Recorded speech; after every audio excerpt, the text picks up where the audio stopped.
Now, from BINI's Pantropiko to Nadine Lustre's Paligoy-Ligoy, he has been making waves with his musical genius. And if that's not enough, you might also recognize him as the distinct voice behind the viral rap track Biglang Liko. But before we dive into his story, Pow Chavez kicks things off with a live performance of Bahaghari right here on Day Mix. Malayo may pinagma. Okay. Morning.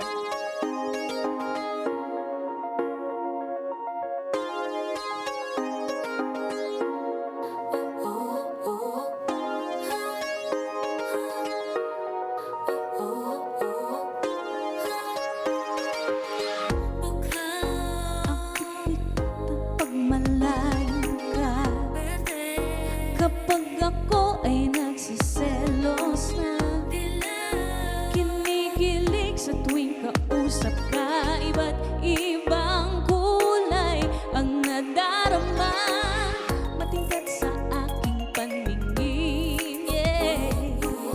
O talagang kapansin-pansin, parang bituing nagniningning sa ngiti mong pagkatamis, ako'y nahumaling. Walang kabuhay-buhay, saya't maraming kulay, ilang bagyo may dumaan, bumusang malakas na ulan, pagtila nito'y may babaghari.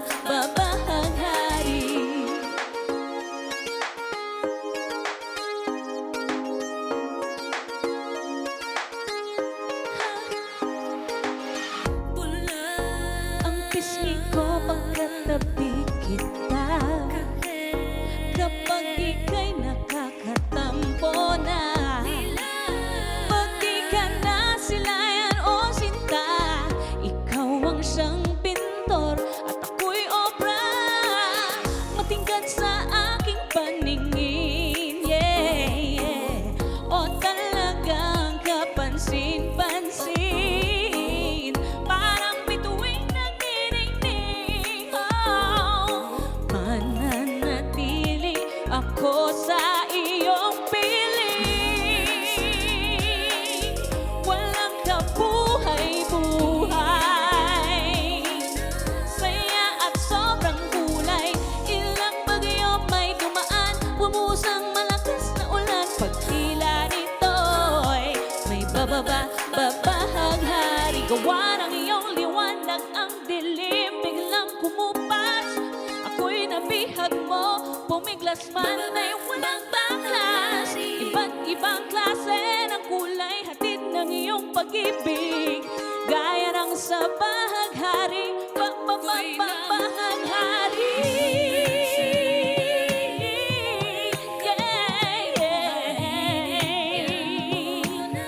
Binigyan mo na, bumusang malakas na ulan, pagtila nito,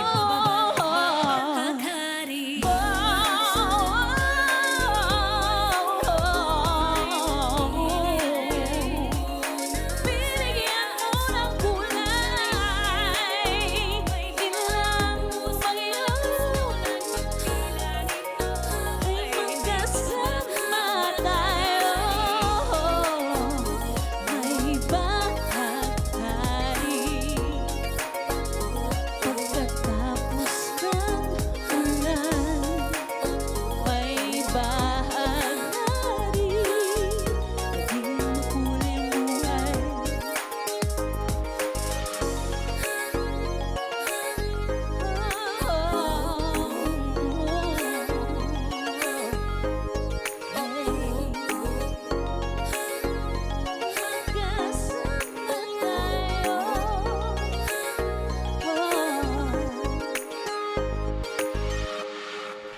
Pow Chavez, ladies and gentlemen, on Day Mix. Come join us right here. Goodness. Oh my goodness. Alam mo, itong si Pow, bata pa lang yan, friends. But welcome to the show. It's so good to see you again, Pow. And of course, you opened the segment with Bahaghari. That's a great song of yours, one of your big hits. When you look back to when you first wrote and recorded that song, did you ever think, napatigil ka ba? And then, naisip mo, wow, I've really come a long way na. Actually, hindi ko naisip. Wala ko naisip na ganun. By the way, this song is one of the songs that I did not write. Really? Yes, yes. Okay. So this was written by Paulo Madrid, Okay. one of our songwriters in Flip Music. Wow. So I requested na nung una demo lang siya. Oh. Ginawa ko siyang demo. And then I asked them if nobody picks it up. Akin na lang, sabi ko, akin na lang because I like Bahaghari. Parang Okay. sobrang relate ako because of LGBT things. Yes, Yes. yes, yes. So I was thinking maybe I can sing it in a pride event or something, which happened already. Yes. So I'm so happy to share this song with everyone. Oh, it's fantastic. Yeah. Of course, it's nice that Paolo wrote it also. Kasi basta Paolo panalo eh. Oo nga eh. Oo. Bakit gano'n, Hindi no? ko alam. Diba? Basta ganun. But of course, I also want to talk to you about yung mga songs that you did write. Because yung mga genres that you go into, it feels like, so there's obviously yung mga pop. We know Paligoy-Ligoy. We know, of course, yung Pantropiko. And it's, for me, yung versatility mo is insane eh. So when you Yeah. go and talk about yung ability mo to write hits like this, saan yan nanggagaling? And can you tell us a bit more about yung songwriting background mo? Actually, yung songwriting parang surprise, ano siya eh, discovery or skill or I'm not sure how to label it, but I forced myself to write. Especially after Filipino Idol back in the day. Sabi ko, if I wanted to be an artist, I have to learn to write my own songs. So, nung una, syempre, parang, yak, ang pangit. Nung Grabe ka Oo, naman. ganun ako. Sabi ko, paano ba nila ginagawa yung maganda? Okay. Pati yung magandang melody, paano nila ginagawa yun? So, ano talaga, we learn things, di ba? So, we usually start from scratch, even from the ugliest creations. But, yun, from there, natuto ako and then I started writing for others. Yeah. And it's easier pag alam mo na ano yung susulat mo para sa iba. But for myself, when I started writing, more of experience. So, yung mga sad songs ko dati, talagang sad yun. Sad times. Okay, Yeah. okay. So, it started from experience, my own experiences. And being inspired by what other people are doing or Okay. what they are feeling, depende sa artist na Oo. pagsusulatan ng kanta. So do you find it easier to write for other artists than to write compared to writing your own tracks? Siguro ngayon, mas madali na magsulat for others. And it's harder now to write for myself because when you're getting older, you start letting go of drama.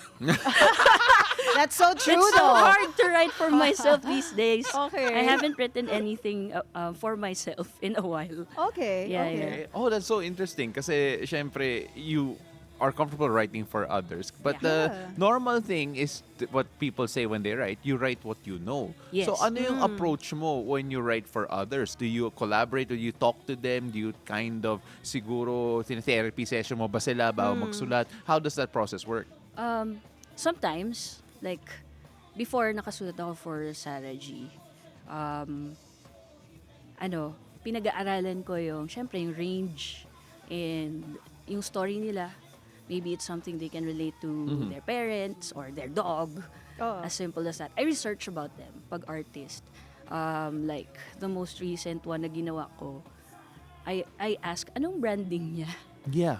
Yeah, I have to know kasi baka mamaya hindi bagay. Kasi I wrote other songs na parang, sabi ni Bojam, our head producer. Oo. Yeah. Oh, Sorry, I just want to jump into that because you brought up a good point, yung branding nila Yeah, eh. yeah. So, let's use BINI as a great example here because obviously Pantropiko, Yes. very, sabihin natin bubblegum pop, right? In a way. And now they're shifting directions as well. Yeah. How do you see that in terms of yung evolution nila as an artist and of course, you being part of yung evolution na yun? Yeah, well, we're truly honored.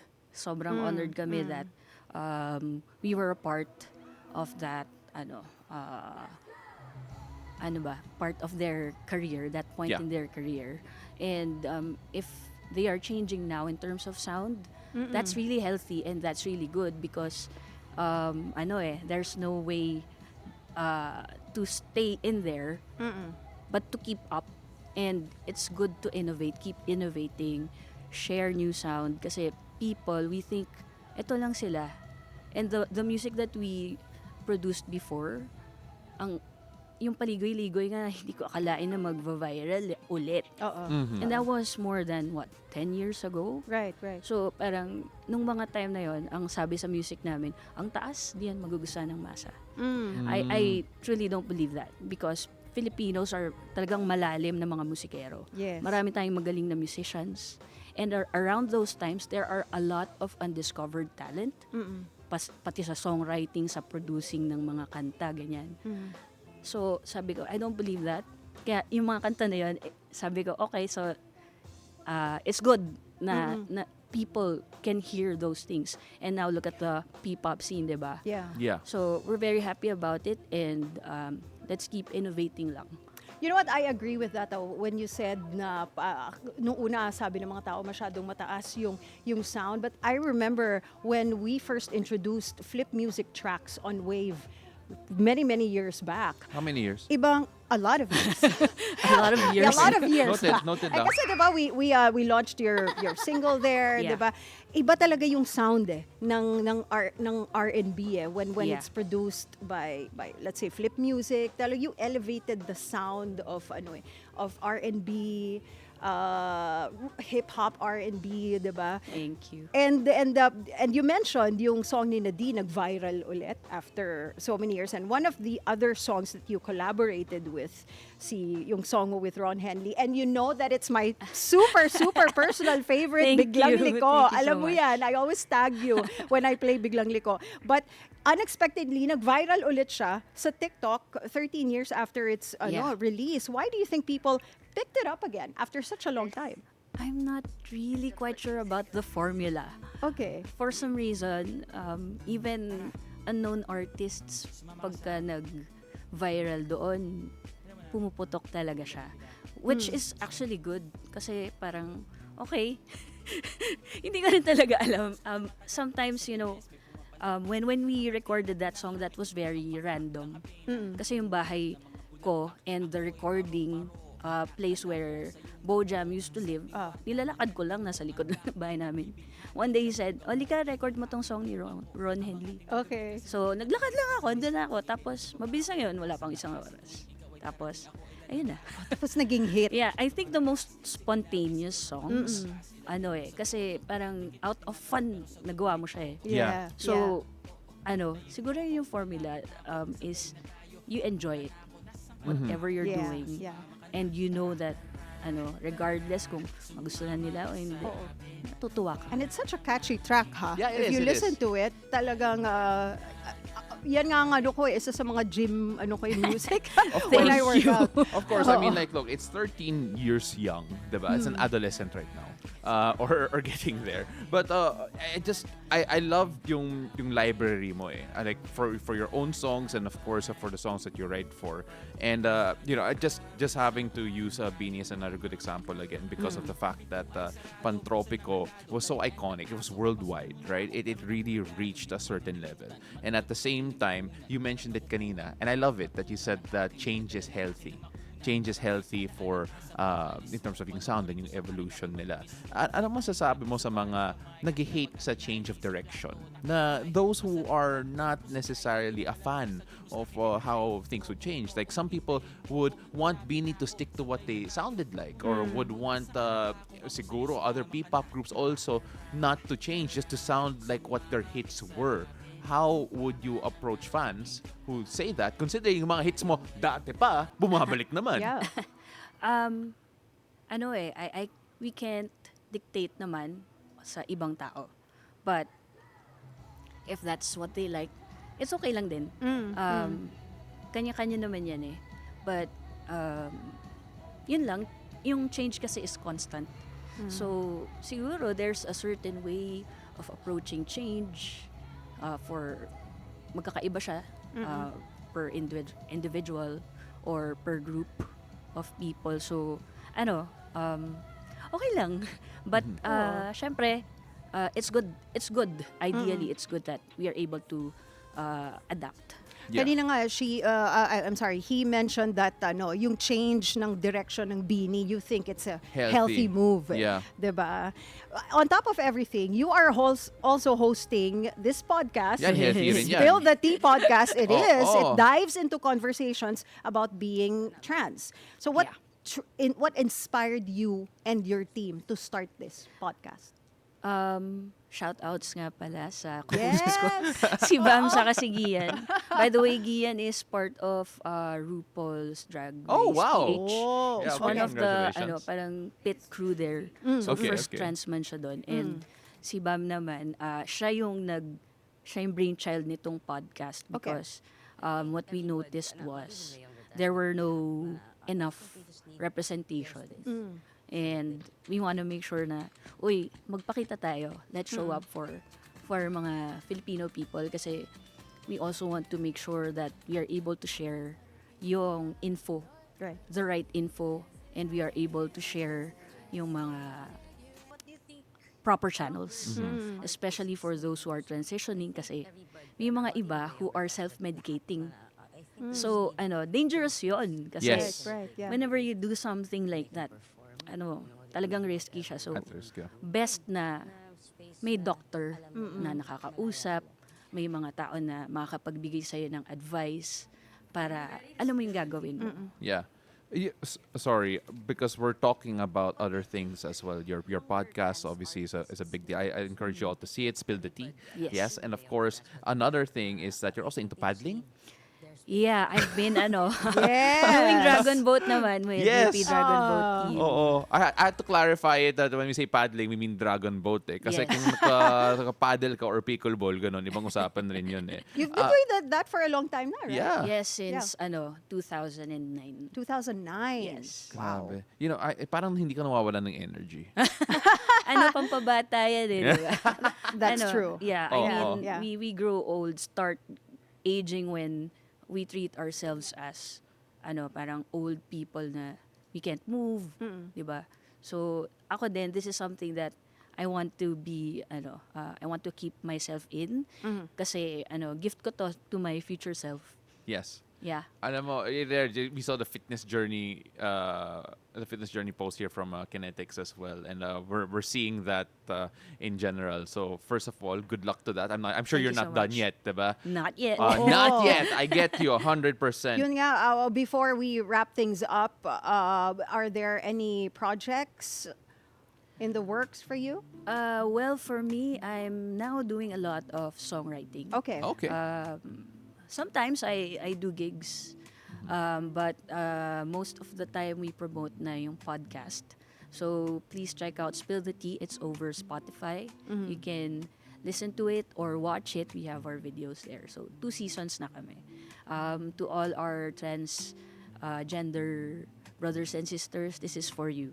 So yun. By the way, I'd like to say hello dun sa main writer ng Pantropiko, si Angelica Sam of Wink. Yes, that's So, right. ako doon, parang secondary songwriter. I added mga vocal arrangements Okay. doon. And my, siguro most significant contribution would be Pantropiko. Oh, so yun. Importante yun, ah. Yeah. And Wink is another girl group Yes. that Yes. you are promoting. Flip Yes, Music is from Flip promoting, Music. right? Yes. Hopefully we can have them on the show soon. Yes. Yes. Oh, alam niyo na, Wink. Oh, ayan Oo, alam na. We have an endorsement Na-book na, on-air from booking Pow. na yan. Oo. But before we let you go, Pow, our show is called Beautiful Day. What makes your day beautiful? Basically, waking up and seeing everybody here, it's already a beautiful day. Oh, I love that. you. And it's just so fantastic. You do so much, the Yes. podcast, flip music, songwriting, Thank even you. performing. And we're so happy you perform for us here as well. Thank you so much. Maraming salamat. And Thank you for hopefully having we me. can hear from more of you and from you Yes. very soon. Singer, songwriter Pow Chavez, Thank you have you. come a long way. Thank you for being Thank with you us so today. much. Coming from 06 Philippine Idol. All right.